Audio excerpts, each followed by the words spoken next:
అంబేద్కర్ కోనసీమ జిల్లా పొదలాడలో రక్తదాన శిబిరం నిర్వహించారు. రక్తదానం చేయండి, ప్రాణదాతలు అవ్వండి అంటున్న యువరత్న అండ్ ఎన్టీఆర్ సేవా సమితి ఆధ్వర్యంలో ఈ కార్యక్రమం చేపట్టారు. రక్తం అవసరమైన వారికి సరసమైన ధరలో రక్తం అందుబాటులో ఉంచడమే లక్ష్యమని ఎస్పీ మోక సత్యబాబు అన్నారు. యువత పక్కదారి పట్టకుండా ఇలాంటి సేవలు చేయాలన్నారు. ఈ కార్యక్రమంలో పెద్ద ఎత్తున ప్రజలు పాల్గొని రక్తదానం చేశారు.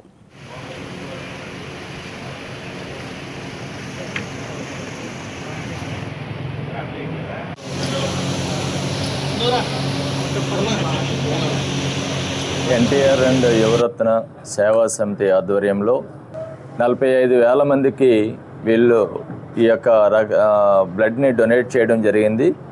అంటే అంత ఎక్కువ స్థాయిలో ఈ కోనసీమ ప్రాంతంలో కానీ ఈ ఉమ్మడి తూర్పుగోదావరి జిల్లా ప్రాంతంలో అనేక మందికి ఈ యొక్క ప్రాణదానం చేయడం అనేటువంటిది చాలా గొప్ప విషయం. ఈ రోజున కూడా 200 మందికి పైగా ఇక్కడ బ్లడ్ డొనేషన్ చేయబోతూ ఉన్నారు.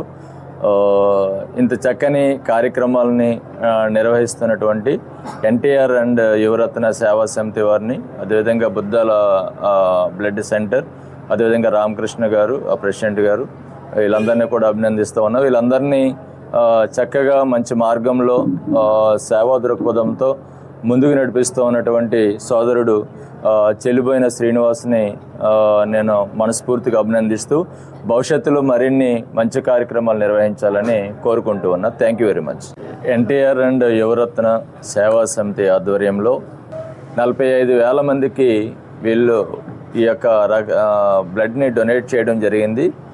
అంటే అంత ఎక్కువ స్థాయిలో ఈ కోనసీమ ప్రాంతంలో కానీ ఈ ఉమ్మడి తూర్పుగోదావరి జిల్లా ప్రాంతంలో అనేక మందికి ఈ యొక్క ప్రాణదానం చేయడం అనేటువంటిది చాలా గొప్ప. పొదలాడ గ్రామంలో జరుగుతున్నటువంటి ఈ బ్లడ్ డొనేషన్ కార్యక్రమానికి ముఖ్య అతిథిగా చేసినటువంటి మా అన్నగారు సత్యబాబు గారికి ప్రత్యేకమైన ధన్యవాదాలు తెలియజేసుకుంటూ, ఆయన సేవా కార్యక్రమాలు ఏమన్నటువంటి ఏది జరిగినా కూడా దాన్ని ముందుండి మాకు సపోర్ట్ చేస్తూ ఉంటారు.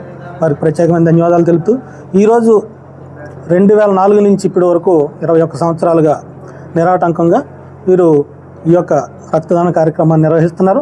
అలాగే ఎక్కడైనా కానీ ఆపరేషన్ చేస్తున్నా, లేదంటే ఎక్కడైనా యాక్సిడెంట్లు జరిగినా, గుండె ఆపరేషన్ చేసినా కానీ, ప్రసూతికి సంబంధించిన ఏదైనా కానీ, ఏ విషయమైనా కానీ వాళ్ళకి సమాచారం అందిన వెంటనే కూడా వెళ్ళి లైవ్ బెడ్ ఇచ్చొస్తారు.